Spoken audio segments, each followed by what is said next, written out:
क्या आपने कभी किसी से मिलते वक्त यह सोचा हो कि यह इंसान शायद मेरी जिंदगी में पहले से था? कि एक अजनबी के साथ पहली बातचीत में कुछ ऐसा हो जो लगे कि यह सब कुछ पहले हुआ है? और क्या आपने कभी उस पुरानी फीलिंग को याद किया है जो स्कूल के दिनों में थी? वो धड़कन जो एग्जाम हॉल में नहीं बल्कि उस लड़की को देखकर होती थी, वो बात जो कभी कही नहीं, वो स्लैम बुक जो हाथ में लेकर भी वापस नहीं की। आज की कहानी दो ऐसे लोगों की है जो एक ब्लाइंड डेट पर मिले और उन्होंने एक दूसरे को बताया वो सब जो उन्होंने कभी किसी को नहीं बताया था, और फिर उन्होंने मिलकर एक बहुत अजीब, बहुत पागल और बहुत जरूरी काम किया, अपने पुराने प्यार से मिलना और उसे गुड बाय कहना। यह कहानी है विथ लव की चेन्नई, एक बड़ा और बिजी शहर, दौड़ती हुई जिंदगियां, कॉफी शॉप्स, इंस्टाग्राम रील्स और शादी के रिश्ते। सत्या एक डिजाइनर था, ग्राफिक्स और विजुअल डिजाइन उसका काम था। घर में रहता था, काम करता था और बस। सत्या की एक बड़ी बहन थी और वो बहन उससे बहुत परेशान थी। क्यों? क्योंकि सत्या शादी से भागता था। हर रिश्ते में कोई ना कोई प्रॉब्लम ढूंढ लेता था। कभी लड़की पसंद नहीं, कभी टाइमिंग सही नहीं, कभी कुछ और। बहन ने एक फैसला किया। उसने एक ब्लाइंड डेट फिक्स की। लड़की का नाम नहीं बताया, जगह बता दी, वक्त बता दिया और सत्य को भेज दिया। सत्य उस कैफे में पहुंचा। मन में एक रेजिस्टेंस था, यह भी किसी काम का नहीं होगा। और फिर वो लड़की आई, मोनिशा एक सोशल मीडिया इन्फ्लुएंसर थी। उसकी रील्स वायरल होती थी। वो चेन्नई की एक चर्चित डिजिटल क्रिएटर थी, खुश मिजाज, बात करने में कंफर्टेबल और एक ऐसी एनर्जी जो रूम में आते ही फील हो। सत्य ने उसे देखा और मोनिशा ने सत्य को। दोनों ने पहले 2 मिनट में ही तय कर लिया कि यह डेट ऑकवर्ड नहीं होगी। और फिर बातें शुरू हुई कॉफी के साथ, और बातें गहरी होती गईं। सत्य ने बताया कि वो हैदराबाद में एक स्कूल में पढ़ा था। मोनिशा ने चौंक कर कहा कि वो भी उसी स्कूल में थी। बस इसी से एक धागा खींचा। दोनों एक ही स्कूल के थे, अलग अलग ग्रेड्स में। मोनिशा सीनियर थी सत्य से, पर उसी कैंपस में। और फिर मेमोरीज निकलने लगी।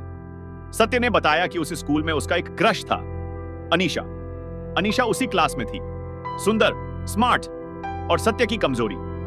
सत्य एक पल के लिए रुका। यह सुनकर हंसोगी, मोनिशा ने कहा। सुनाओ, सत्या ने बताया। हर हफ्ते वीकली टेस्ट होता था और सत्या ने एक बार ब्लैंक पेपर सबमिट कर दिया, सिर्फ इसलिए कि उस दिन अनीशा एब्सेंट थी और उसे देखे बिना कुछ लिखना ही नहीं आया। टीचर ने उसे बहुत मारा। मोनिशा खिलखिलाई। और फिर सत्या ने बताया, अनीशा से धीरे धीरे बात बढ़ी, एक दोस्ती सी हुई और उसने प्लान किया कि अनीशा के बर्थडे पर प्रपोज करेगा, पर नहीं कर पाया।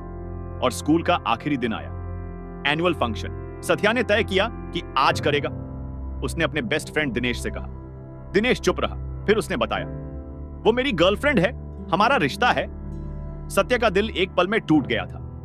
उस दिन उसके बेस्ट फ्रेंड ने उसे वो छीना था जो शायद था भी नहीं, पर था। मोनिशा ने ध्यान से सुना और फिर वो मुस्कुराई। तुम्हारी बारी खत्म, अब मेरी, मोनिशा ने बताया। वही स्कूल, वही हॉस्टल, वो और उसकी दोस्त संध्या और विनू। बैक बेंचर्स थे तीनों। उस बैच में एक लड़का था, बलाजी एक स्टूडियस, शांत और सीरियस किस्म का लड़का था। हर एग्जाम में टॉप, हर टीचर का फेवरेट। पर मोनिशा को उसमें कुछ और दिखता था। एक एग्जाम के दिन मोनिशा ने बलाजी से एक क्लासमेट को पेपर पास करने को कहा, एक छोटी सी चीटिंग की रिक्वेस्ट। बलाजी ने मना किया, पर मोनिशा ने जोर दिया।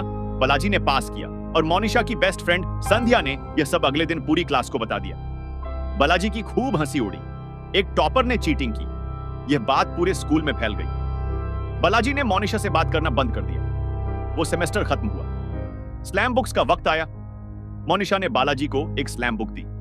उम्मीद थी कि वो कुछ लिखेगा, कुछ भी, कोई माफी, कोई बात। उसने स्लैम बुक वापस नहीं की। आखिरी एग्जाम का दिन, मोनिशा ने तय किया कि आज वो बालाजी से बात करेगी, माफी मांगेगी। पर उसकी मां अचानक आ गई और वो जल्दी में निकल गई। एनुअल फंक्शन, एक और मौका, वो उसके पास जाने वाली थी। तभी एक बड़ा हंगामा हुआ। स्कूल के पेरेंट्स और एक टीचर स्वामीनाथन के बीच झगड़ा, और उस झगड़े में सत्य ने स्वामीनाथन को थप्पड़ मारा। क्योस में मोनिशा और बालाजी की बात नहीं हुई। मोनिशा ने अपनी स्टोरी खत्म की और स्लम बुक आज तक वापस नहीं हुई। सत्य ने उसे देखा। दोनों की आंखों में एक ऐसी बात थी जो लफ्जों में नहीं थी। यह दोनों के बीच एक अजीब सी केमिस्ट्री थी। वो दोनों जो कभी एक दूसरे को जानते नहीं थे, वो कुछ घंटों में एक दूसरे की दुनिया का हिस्सा बन गए थे। दोनों ने महसूस किया कि शायद यहां कुछ है, पर मोनिशा के दिमाग में एक आइडिया था। वो बोली, सुनो, मैं एक बात कहना चाहती हूं। सत्या ने कहा, बोलो। अगर हम आगे बढ़ना चाहते हैं तो पहले पुराना सेटल करना होगा। सत्या ने पूछा, मतलब? मोनिशा ने कहा, हम दोनों को अपने अपने पुराने क्रश से मिलना चाहिए। वो बातें जो कभी कही नहीं गई वो कह देनी चाहिए। क्लोजर लेना होगा, तब जाकर हम ऑनेस्टली एक दूसरे के साथ हो सकते हैं। सत्य ने उसे देखा। ये बहुत पागलपन है। मोनिशा ने हंसकर कहा, हाँ है, पर जरूरी है। और सत्य ने हाँ कर दिया। दोनों ने मिलकर अपने पुराने स्कूल को ट्रेस करना शुरू किया। उनके स्कूल जाने से पहले सत्य और मोनिशा के बीच एक और चैप्टर था। सत्या के फोन पर एक अनोनिमस इंस्टाग्राम फॉलो रिक्वेस्ट आई। उस अकाउंट ने मोनिशा को भी फॉलो किया था और उस अकाउंट ने मोनिशा को एक मैसेज किया था। सत्या ने मोनिशा से पूछा, किसका था? मोनिशा ने कहा, मैं नहीं बताऊंगी। सत्य इनसिक्योर हो गया। उसके दिमाग में कुछ और ही चल रहा था। एक रात मोनिशा सो रही थी और सत्य ने उसका फोन उठाया। मैसेज ओपन किया, उसमें लिखा था वुड बी। मतलब मोनिशा ने उस मैसेज में सत्य को अपना वुड बी बोला था। सत्य शांत हो गया, पर अगली सुबह मोनिशा को पता चला। उसे बहुत गुस्सा आया। तुमने मेरी परमिशन के बिना मेरा फोन देखा? और उसने सत्या को बाहर निकाल दिया। सत्या बाहर था, मोनिशा अंदर थी। उस रात दोनों संतोष की एक पार्टी में गए। एक म्यूचुअल फ्रेंड था, वहां माहौल था, हंसी थी, और एक मोमेंट आया जब दोनों ने एक दूसरे को देखा। बिना शब्दों के एक माफी थी और वो रात उन्होंने साथ बिताई। अगले दिन दोनों उस पुराने स्कूल पहुंचे। हैदराबाद, वही कैंपस, वही गेट्स, पुरानी मेमोरीज। स्कूल में जेम्स था, सत्य का जूनियर था। अब वो वहां काम करता था। उसे देखकर साथिया खुश हुआ। जेम्स ने मदद की। उसने बताया कि अनीशा अभी इंडिया में है, सिर्फ एक हफ्ते के लिए। वो अब्रॉड रहती है। उसका नंबर दिला दिया। सत्य ने अनीशा से मिलने का प्लान बनाया। अनीशा मिली। वो वही थी जो सत्य याद करता था, पर अब दोनों अलग थे। अलग अलग जिंदगियां थीं, अलग अलग रास्ते थे। वो मुलाकात बहुत वार्म थी। सत्या ने उसे वो बात बताई जो कभी नहीं कही थी। मुझे तुमसे प्यार था और मैं कभी बता नहीं पाया। अनीशा ने उसे देखा, मुस्कुराई। मुझे पता था, सत्य ने कहा, पर तुमने दिनेश को चूज किया। अनीशा ने कहा, वो उस वक्त की बात थी। हम बच्चे थे। तुम अच्छे थे सत्य, पर हम कभी उस तरह नहीं थे। सत्य को एक अजीब सी शांति मिली। वो शांति जो तब मिलती है जब एक अधूरी बात पूरी होती है। उसने दिनेश के बारे में पूछा। अनीशा ने बताया कि वो और दिनेश कब के अलग हो गए थे। सत्य ने एक पल सोचा और हंस पड़ा। मैं इतने सालों से जो समझता था वो था ही नहीं। अनीशा ने कहा, स्कूल में ऐसा ही होता है, हर चीज बड़ी लगती है, पर जिंदगी आगे जाती है। सत्या ने टीचर स्वामीनाथन को भी ढूंढा, वही टीचर जिसे उसने एनुअल फंक्शन में थप्पड़ मारा था। वो अब रिटायर हो चुके थे, एक छोटे से घर में। सत्य उनके पास गया। उसने सीधे माफी मांगी। स्वामीनाथन ने उसे देखा। तू क्यों आया? सत्य ने कहा, क्योंकि वो गलत था और मुझे यह कहना था। स्वामीनाथन ने उसे अंदर बुलाया, चाय पिलाई। उस कॉन्वर्सेशन में कोई ड्रामा नहीं था, कोई मेलो ड्रामा नहीं था। बस एक इंसान था जो अपनी गलती एक्सेप्ट कर रहा था और एक बूढ़ा टीचर था जो सुन रहा था। स्वामीनाथन ने कहा, जा, पर दोबारा ऐसा मत करना। सत्या ने अपनी स्कूल की यादों का बोझ उतार दिया। उधर मोनिशा का चैप्टर, बालाजी, वो अब एक डॉक्टर था, एक सीरियस और फोकस्ड इंसान। मोनिशा उससे मिली। पहले ऑकवर्ड था, पर मोनिशा ने जो कहा वो सिंपल था। वो उस दिन जो हुआ उसमें मेरी गलती थी। मैंने तुम्हें चीटिंग करवाई और फिर पूरी क्लास ने तुम्हारा मजाक उड़ाया। मुझे माफ कर दो। बालाजी ने उसे देखा। यह तुमने आज कहा? हाँ, बहुत देर हो गई, पर कहना था। बालाजी ने एक पल सोचा। Slam book? मोनिशा चौंकी। बालाजी ने अपनी पुरानी चीजों में से एक पुरानी नोटबुक निकाली। वो स्लैम बुक थी जो मोनिशा ने उसे दी थी, जो उसने कभी वापस नहीं की। बालाजी ने कहा, मुझे पता था तुम कुछ एक्सप्रेस करना चाहती थी, पर मैं उस वक्त बहुत हर्ट था, इसलिए वापस नहीं किया। उसने स्लम बुक मोनिशा को दी। मोनिशा ने उसे खोला। उसमें बालाजी ने कुछ लिखा था, सिर्फ एक line, hope you find what you are looking for. Monisha की आंखें भर आईं। उसे लगा कि शायद वो बालाजी से कुछ ज्यादा एक्सपेक्ट कर रही थी, पर यह लाइन पर्याप्त थी।